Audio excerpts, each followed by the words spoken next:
ገዛና ቁልፍ ከዓ ብዘይካ ክልቴና ዘለዎ ሰብ የለን ንመን ሻነስ ንመን ዳእየ ክጥርጥሩ መንኒ ወይ ዝኾነ ሰብ ተዝህሊ ብዘይካና ዝኣቲ ዝወፅእ እኮ ነው ክጥርጥር ይኽእል ነይረ ግን እሱ ጥራሕ እዩ ከዓ ካልእ እውን እኮ ዝኾነ ወይ ሌባ ኣትዩ ምናምን ከይብሉ ናይ ገዛና መፍትሕ በጀካ ኣሌክስን ኣነን ከሊእ ዝፈልጦ ነገር ኣይብሉን እዩ ከሊእ ምንም ካብ መንገዲ ይኹን ካብ ዕላማይ ከነተዓናቕፈኒ ዝኽእል ሰብን የለም ብቻ ኣሌክስን እዩ ሰሪቑኒ ወረቀተይና ኣነ ቅድሚ ልኡም ንጋረይ ለኣኻ ዘይተናገርኩኻ ተጋጊየ እየ ሰላም ክቡራት ተኸታተልቲ ናዛ ቻናለይ ከመይ እኒኢኹም ኣነ ሰላም እኒኢኹ እግዚአብሔር ኣምላኽ ይመስገን ከምቲ ኣነ ሰላም ዘለኹዎ ድማ ሰላም ክትኮንለይ ናይ ልባዊ ትምኒተይን ደስታይን እዩ እና ክቡራት ተኸታተልተይ ከምዙ ናይ ወትሩ ዝብለኩም ሸር ሳብስክራይብ እናገበርኩም ምትዋዕኹም ኣይፈለየኒ መሃረ ዘበለ ርእይትኩም ድማ ኣብ ኮመንቲ ግደፉለይ ማለት እዩ ናይ ሎማዓንቲ ትሕዝቶና ድማ ከምዚ ናይ ወትሪ ሒዘልኩም ዝቐርብ ናይ ሎሚ ቆነ ዘሎ ጉዳይ ናሊልና ኣሌክስ እዩ ማለት እዩ ብርግጽና ሊልና ኣሌክስ ለኩልና ተኸታተልቲ እዩ ኣሻቒልና ማለት እዩ ምክንያቱ እዞም ሰባት እዚኦም ደለይት ፍቕሪ ደለይት ኩሉ ነገር እዮም ነይሮም ግን ሓደ ግዜ ሸይጣን ተኣቲካ ብኡ ገይሩ ቀልጢፉ ከም ዘይወፅእ ልደገ ተውፂኻዮ ዝኾነ ነገር ድማ መእሰር ዘይብሉ ከም ዝኸውን ላተበተነ ከም ዝኸድ እዮም ዝምሁርና ዘሎ እምበር ካሊእ ብዙሕ ትምህርቲ እኒአዎ እዩ ለ ኣይወስድን ከም ከማይ ማለት እዩ እና ናሎማዓንቲ ትሕዝቶና ድማ ከምቲ ኣብ መእተው ዝሰማዕኹምዎ ትማሊ ለኣሌክስ ፀዊዓ ልዋዕሉ ንስኻ ኢኻ ወሲድካ ንወረቀት ኢላ ብጣዕሚ ተማርሮ ነይራ ሎማዓንቲ ድማ ልዳጊ ፀዊዓ እሱን ብቻ እዩ ካብ መንገዲ ከተዓናቕፈኒ ዝኽእል እዙ መፍትሕ ድማ ኣነ ንሱን ኢና ንፈልጦ እምበር ከሊእ ዝፈልጦ ኣይብሉን እዩ መፍትሕ ናይ ገዛ ዳበለት እያ ኣሌክስ እሱ ከምኡ ዝበለ ሂወት ከምዘይ ማለተይ ናይ ሕማቕ ነገር ከምዘይ መርሐኪ ንሱ ናይ ሂወት ፅቡቕ ዳ እምበር ናይ ሂወት ሕማቕ ከምዘይደሊ ድማ ብደንብ ገይረ ኣነ ይፈልጥ እየ ግን ቅድሚ ልኡ ምንጋርኪ ምሳና ክትነጋገሩ ነይርኪ እና ኣነ ለ ሚድያ ስለ ዝወፀ ሙፁ ዘይተርፎ ንባዕሉ ፀዊዐ ዘይናገሮ ኢለ እየ ተናጊሮ እየ እምበር ንሱ ሓቂ ኢኻ ግን ኣነ ቅድሚ ኣብ ካሊእ ምፅሐይ ቅድሚ ካሊእ ነገር ምግባረይ ወረቀተይ ክምልሰለይ ዶ ይኾን ኢለ እየ ለኣኻ ፀዊዕካ ዝኒአኹ ዝኾነ ቤተሰብ ማሕበረሰብ ናባዕለይ ይኹን ንኣሌክስ ሰብ ይኹን ከጨናንቕ ድማ ኣይደለኹን እየ ላበለት እያ ተጨናንቕና ኣለኽ ምዃንክ ግን ኣይትረስዕ ማለት እዩ ብዚ ኣጋጣሚ ኮይኑ ዳጊ ድማ ብጣዕሚ ተናዲዱ ኣነ ካብ ድሕር ከዚ ንክልትዮኹም ብሓደ ኮይነ ኣራኺበ ኣፍ ለኣፍ ከናግረኩም ኣይክእልን ምክንያቱ ላብለይ ኮነ ነገር ይኹም ተዛዝለኹም ይሪኦኩም ኣለኹ ወይ ከዓ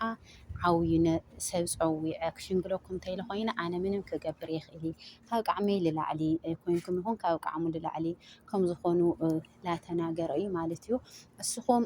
ደለይቲ ፍቕሪ ደለይቲ ተኣሽሙ ነርኩም ሲ ብሓንቲ ብለይ ትረብሕ ነገር ግን ኣብዚ ኩሉ ነገር ንምንታይ በፂሖም ንምንታይ ሃምኡ ጌርኩም ናይ ክሂወት ከባላሺ ከም ዘይኽእል ኣነ ረግፀኛ ኮይነ እየ ዝናገረክ ዘለኹ ወይ ካሊእ ሰብ ወሲድዎ ከይኾን ወረቀትኪ ወይ ከዓ ዓዲ ገዲፍክዮ መፂኺ ከይትኾኒ ኣነ ኣይገድፍክውን ከሊእ ወረቀት ነበረ ናይ ትምህርቲ እየ ከምፅእ ዝኸድኩ እምበር ኣነ ኣብኡ ኣይገደፍክውን ኣብ ገዛ እየ ገዲፈዮ ወሳድየ ኣሌክስን ጥራሕ እዩ ኣሌክስ ከም ዝኾነ ወሳዲኣ ተሪራ ዛተናገረት እያ ሊሊ ንምንታይ ኣኺ ዳፍልኽ ተእትው የለኺ ንስኺ ስኽን ኢልኪ ኮንጓል ተነስተይቲ መጠን ትሕት ኢልኪ ተበደሊ ወይ ከዓ ላተበደልኪ ንበሪ ዘይኮነ እስኺ ኻንጓል ተነስተይቲ መጠን ትሕት ኢልኪ ዘይትናገሩ እዮ ንምንታይ ርእሲ ኮይንኪ ትናገሩ እየ ንስኺ ካብኡ ከዓ ኣብ ክልትዮኹም ዘሎ ጎደሎ ንቤተሰብ ላተናገርኪ ከምዚ ሕዚ ለኣየይ ፅቡቕ መልሲ እንድሕር ዘይመለሰለይ ተመሊስክ ንዓይኑ ከም ትናገር እያ ድማ ረግፀኛ እየ ኣነስ ምንም ክገብር ኣይክእልን ላለት እያ ዲሉ ኣነ ትሕት ኢለ ከናግሮ ሞኪረ ግን ክናገር ኣይከኣለን እንድያም ኣነስ ክምለስ ላብ ኖርማል ሓዳርና ክንምለስ ብጣዕሚ እየ ዝደሊ ነይረ ግን ለዲሳ ምሶም መጻኹ ብደንብ ገይሩ ካፍት ነበሮ ደንብ ገይሩ እዩ ተቃይሩኒ እና ለኣየ ግን ከም ክፍኣት ኢኹም ተሓስቡን ኣለኹም ለኣየ ናበለት ያ ሊሊ ድማ ብጣዕሚ በእውነት ማለት እዩ كمي ديو تلأمنك كان نجار تسألي خانم بقى ماريام من إله تمحل بونت ماريام مغلد يخونتي بتخكل مالتيو نازرو زرو كم إلى بتعمل زار لا تخارا خيرت يا مالتيو حدوينو خعرق دوليو حدوين حدار دوليو خون أي خيلن يلا لا ملصت ليا لمن تاين السقم عاد كنت زي كثوتحو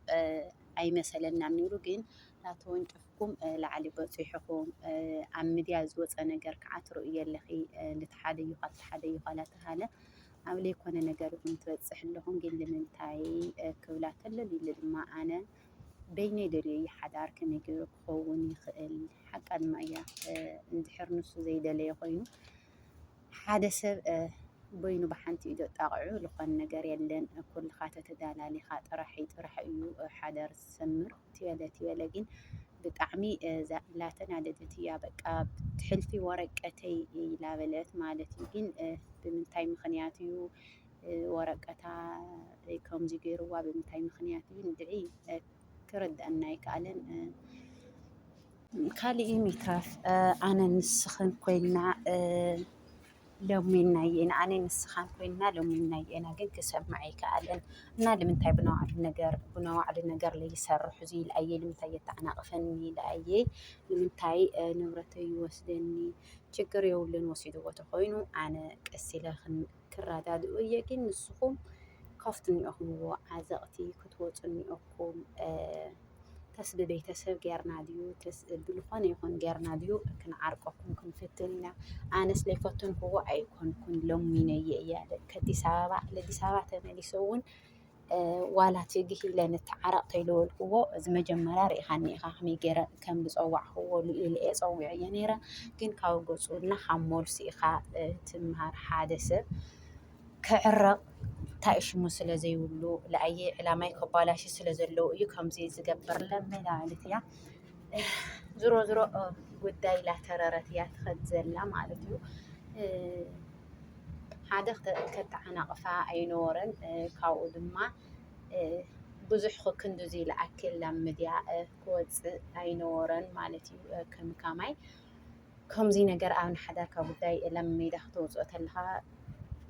مالتي لا جدد كم زخد مالتي لا جدد لا عسب بتشان يزخد نبر ولا عرقي ولا تأيسو ميولي مالتينا زرو نالمان كفتنا لزي أتمثل نيرات تمويتشاتكم شير سبسكرايب ناقولكم توعكم أي خلينا نقولو ودسال سلام راحوان تعينا لا تهنو قوت الطعمو تصبقو نبلنا عقوم فتوتو يلبلكم يغني اللي بتوجي متابعين رؤيتاً طعم إلى مسكن سبسكرايب كعاوس خص قبل لي فتو قبلكم يلا يغني اللي باي باي شاوات طعمنا عقوم